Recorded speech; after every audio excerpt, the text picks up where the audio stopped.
Welcome to achievers. आज हम पढ़ने वाले हैं क्लास 10th इंग्लिश का फुटप्रिंट्स विदाउट फीट का चैप्टर नंबर 7 जो कि है नेकलेस। इस चैप्टर को हम एकदम अच्छे से पढ़ेंगे ताकि कोई भी डाउट्स ना रह जाए। And if there are still doubts please do let me know in the comments. I surely answer your comments. तो चलिए पढ़ते हैं। The necklace was written by Guy de Maupassant. He was a famous 19th century author, popularly remembered for his short stories based on real life situations. तो ये जो chapter है वो बहुत ही फेमस ऑथर ने लिखा है जो कि है गाय जे माउपसंत, जो कि रियल लाइफ सिचुएशंस पे शॉर्ट स्टोरीज लिखते ही रहते हैं. This fictional short story is about a pretty lady, Matilda Loisel, who lives in a small yet cozy flat with her husband. तो ये जो स्टोरी है वो मटिल्डा लॉइजल पर बेस्ड है, जो कि इस स्टोरी की मेन कैरेक्टर है. वो अपने हस्बैंड के साथ एक बहुत ही छोटे से और कोजी से फ्लैट में रहती है. वो जो मटिल्डा लॉइजल है वो बहुत ही ज़्यादा प्रिटी है, बहुत ही ज़्यादा प्रिटी है. He worked as a clerk in the office of Board of Education and loved his wife very much. जो उसका जो हस्बैंड होता है वो एक क्लर्क यानी कि एक ऑफिस में नौकरी करता है जिस ऑफिस का नाम है बोर्ड ऑफ एजुकेशन, और वो अपनी वाइफ से बहुत ही ज़्यादा प्यार करता है. They were not well off enough to have a luxury life. They led a simple life. वो बहुत ही ज़्यादा अमीर तो नहीं थे बट एक मिडिल क्लास नॉर्मल लाइफ जीते थे. Matilda was unhappy about her condition and always desired to be rich. She often felt disappointed and brooded about the financial condition for not having a huge mansion to live and in the riches to splurge on. Matilda जो थी वो always उसको ये इच्छा थी कि वो बहुत ही ज़्यादा अमीर हो, अमीर घर में रहे, उसके पास बहुत अच्छी अच्छी ड्रेसेस हो. तो इसको लेके वो बहुत ही ज़्यादा चिंता में रहती थी और दुखी भी रहती थी. ब्रूडेड का मतलब होता है चिंता करना. She always desired to wear beautiful dresses with matching jewelry, but she had none of it. वो उसकी बहुत ही ज़्यादा इच्छा होती है कि वो अच्छी अच्छी ज्वेलरी पहने, उसके साथ मैचिंग ड्रेसेस पहने, लेकिन वो उतनी ज़्यादा अमीर नहीं थी तो उसके पास ऐसा कुछ नहीं था. One fine day, M. Loisel, जो ये MME लिखा है ये फ्रेंच का वर्ड है, तो इसका मतलब होता है madam. Madam Loisel's husband brought her an invitation to great ball party at the minister's residence.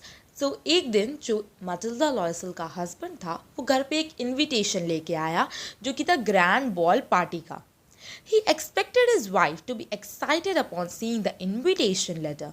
वो ऐसा एक्सपेक्ट कर रहा था कि मैं ये लेटर घर पे ले जाऊंगा तो मटिल्डा बहुत ही ज़्यादा खुश हो जाएगी इस लेटर को लेके, लेकिन उसका बिल्कुल ऑपोजिट हुआ.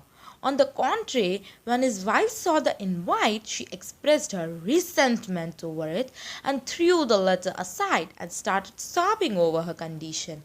लेकिन जैसे ही मटिल्डा को इनविटेशन के बारे में पता चला उसने इनविटेशन कार्ड को फेंका और वो रोने लग गई, वो बहुत ही उदास हो गई. When asked, she complained about not having a pretty dress to wear on such a grand occasion. जब उसके हस्बैंड ने पूछा कि क्या हुआ तो मटिल्डा ने बोला कि मेरे पास इतने बड़े ओकेजन के लिए पहनने के लिए कपड़े ही नहीं हैं. She wanted to look beautiful and well groomed at the party so that everyone would admire her. वो चाहती थी कि उस पार्टी में सबसे अच्छी वो लगे ताकि सब उसकी तारीफ करें. Feeling pity for Matilda, her loving husband gave all her savings of 400 francs to buy a beautiful dress. Matilda को इतना दुखी देख के उसका हस्बैंड भी बहुत ज़्यादा दुखी हुआ, तो उसके हस्बैंड ने उसकी सारी जो सेविंग्स थी पूरे 400 फ्रांस की वो उसको दे दी ताकि वो एक ब्यूटीफुल सी ड्रेस खरीद सके. तो उसके हस्बैंड ने ये सारी सेविंग्स अपने लिए एक राइफ़ल ख़रीदने के लिए रखी थी बट उसकी वाइफ को दे दी ताकि वो एक बहुत ही अच्छी ब्यूटीफुल ड्रेस खरीद सके. Soon the week of the grand party approached. और जिसका इंतज़ार था वो हफ्ता आ गया, यानी कि वो दिन आ गया जिस दिन वो ग्रैंड पार्टी में जाना था. Matilda seemed to be anxious again. अब मटिल्डा फिर से दुखी हो गई, फिर से चिंता में आ गई. इस बार she felt that she didn't have any matching jewelry to pair with her lovely dress. वो 400 फ्रांसिस की बहुत ही ज़्यादा सुंदर ड्रेस तो ले आई थी लेकिन उसके पास कोई भी ज्वेलरी नहीं थी जिससे वो ड्रेस को मैच कर सके. To this, her husband suggested she request her friend Emma Me, यानी कि madam gene Forestier for a necklace. उसके हस्बैंड ने यह आइडिया दिया कि तुम अपनी फ्रेंड जीन फॉरेस्टियर से नेकलेस बोरो कर लो. Matilda went to Jean's house immediately and borrowed a sparkling diamond necklace. और वहाँ से उसने बहुत ही सुंदर एक डायमंड का नेकलेस बोरो कर लिया. Madame Loisel went to the ball party with her husband and was happy about her appearance. Finally जो दिन था वो आ गया और मैडम लॉइजल अपने हस्बैंड के साथ पार्टी में चली गई. वो बहुत ही ज़्यादा सुंदर लग रही थी और सब उसको बहुत ही ज़्यादा एडमायर कर रहे थे.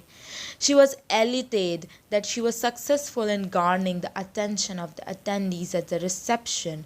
वो बहुत ही ज़्यादा खुश थी कि वो सेंटर ऑफ अटेंशन वो बनी बिकॉज वो इतनी ज़्यादा सुंदर लग रही थी. They enjoyed a gala time at the party. Soon they were ready to head back home in the wee hours of the morning. उन्होंने पार्टी बहुत एन्जॉय करी और वो सुबह सुबह मॉर्निंग में यानी कि बहुत अर्ली मॉर्निंग में वो वापस घर आ गए. When they reached home, Matilda realized that the necklace was missing around her neck. जब मटिल्डा घर आई तो उसने क्या नोटिस करा कि उससे जो नेकलेस पहना था वो अब उसके गले में नहीं है. She and her husband were panic stricken that it might have fallen in the cab which they boarded while returning to the party. अब उसके हस्बैंड ने बोला कि शायद वो नेकलेस उस कैब में छूट गया होगा. तो her husband immediately went to search the street just in case it might have fallen there, but to no avail. तो उसका हस्बैंड जल्दी से गया. वो जिस रास्ते से आए थे उस रास्ते पे जाके देखा कि वहाँ पे तो नहीं गिर गया. कैब में देखा वहाँ पे भी नहीं था. Soon after, he approached the police and put up an advertisement in the newspapers offering a reward, but all went in vain. उससे न्यूज़पेपर में एड्स दे दी, एडवर्टीजमेंट्स कराई कि जो मुझे वो नेकलेस वापस ला के देगा मैं उनको एक रिवॉर्ड दूंगा, बट कुछ नहीं हुआ. With the no option left, Matilda's husband asked her to write a letter to Madame Forestier and mention that the clasp has broken and she would return it once repaired. उसके husband ने suggest किया कि तुम जल्दी से madam Forestier को एक letter लिखो कि उसका जो क्लास यानी कि जो उसका हुक होता है वो टूट गया है और हम आपको आपका नेकलेस वापस दे देंगे जैसे ही वो हुक रिपेयर हो जाएगा. In the meantime, they had successfully found a replica of the necklace and decided to replace it with the old one. और इसी समय में उन्होंने नेकलेस का रेप्लिका यानी कि एक duplicate same to same necklace ढूंढ लिया था और उसको देने का सोचा. However, the necklace was very, very expensive and it cost 36,000 francs. वो necklace पूरे 36,000 francs का था. Matilda's father-in-law had left 18,000 francs for his son. तो मटिल्डा के जो फादर इन लॉ यानी कि जो उसके हस्बैंड के फादर थे वो 18,000 फ्रांस अपने सन के लिए छोड़ के गए थे. They decided to borrow the rest of the money to buy expensive necklace और बाकी जो बचे हुए पैसे थे उनकी उन्होंने लोन लेने का सोचा. They bought the necklace with all the money they had and borrowed the funds. उनके पास जितनी भी सेविंग्स जितने भी पैसे थे उनसे उन्होंने नेकलेस खरीदा और बाकी जो बचे हुए पैसे थे उनका उन्होंने लोन लिया. In the next few years, the condition worsened as their lives took a drastic turn due to the huge loan. अगले आने वाले कुछ सालों में उनकी लाइफ ऐसे फ्लिप हो गई क्योंकि उनके पास बहुत ही ह्यूज अमाउंट था लोन का पे करने के लिए. They moved to a smaller place to live in. Matilda did all the household chores by herself. Her husband worked odd hours and multiple jobs to repay the loan. Matilda ने सारे घर के काम करे दिन रात. उसके हस्बैंड ने भी पूरी जान लगा दी अपने ऑफिस में कि ताकि वो इतना बड़ा लोन जो उनके सर पे है वो पे कर सके. 10 years passed and with that their appearance also changed due to the extreme workload. 10 साल बीत गए थे और 10 साल बाद उनका अपीयरेंस यानी कि वो जिस तरह से दिखते थे वो पूरे चेंज हो गए थे क्योंकि वो इतना ज़्यादा हार्ड वर्क करते थे ताकि वो अपना लोन चुका सके.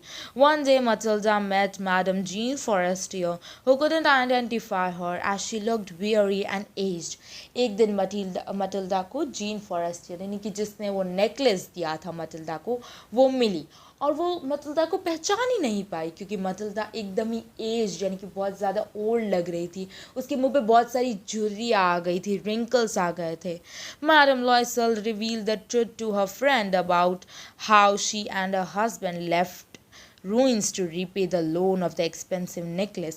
अब मटिल्डा ने सोचा कि मैं अभी बता ही देती हूँ कि क्या हुआ था. उसने बताया कि आपका नेकलेस खो गया था, तो उसको रिप्लेस करने के लिए हमने एक नया नेकलेस खरीदा, जिसकी वजह से ये सब हालत हो चुकी है. Hearing this, Madame Forestier was stunned and told her that the necklace she gave her for the ball party was a fake necklace that was worth not more than 500 francs. ये सुन के मटिल्डा के मुंह से madam Forestier was stunned and shocked, because जो necklace उन्होंने दिया था वो तो एक नकली नेकलेस था और 500 फ्रांस से ज़्यादा तो उसकी कीमत थी भी नहीं. तो अब हम बढ़ेंगे इस चैप्टर के कंक्लूजन में. तो necklace focuses that one should be content and satisfied with their belongings and not crave expensive items that are not within their economic capabilities. इसमें ये लिखा कि एक इंसान के पास जितना होता है उसमें उसको संतुष्ट और सुखी जीवन जीना चाहिए. जो आप नहीं पा सकते हो उनके लिए इच्छा या उनको पाने की कोशिश हमें नहीं करनी चाहिए. Extreme desire for lavish items that's to unhappiness and loss of peace of mind. ऐसी बहुत ही ज़्यादा लेविश यानी कि बहुत अमीर चीज़ों, बहुत ही ज़्यादा जो आँखों को लुभाए ऐसी चीज़ों का अगर हम क्रेव करेंगे तो वो हमारे पीस ऑफ माइंड और हमारी लाइफ के लिए अच्छा नहीं होगा. तो यही था हमारा चैप्टर नेकलेस, जो कि बहुत ही अच्छा चैप्टर था. सो आई होप आपको ये चैप्टर अच्छे से समझ आ गया हो. अगर आ गया हो तो please do like, share and subscribe. Thank you for watching.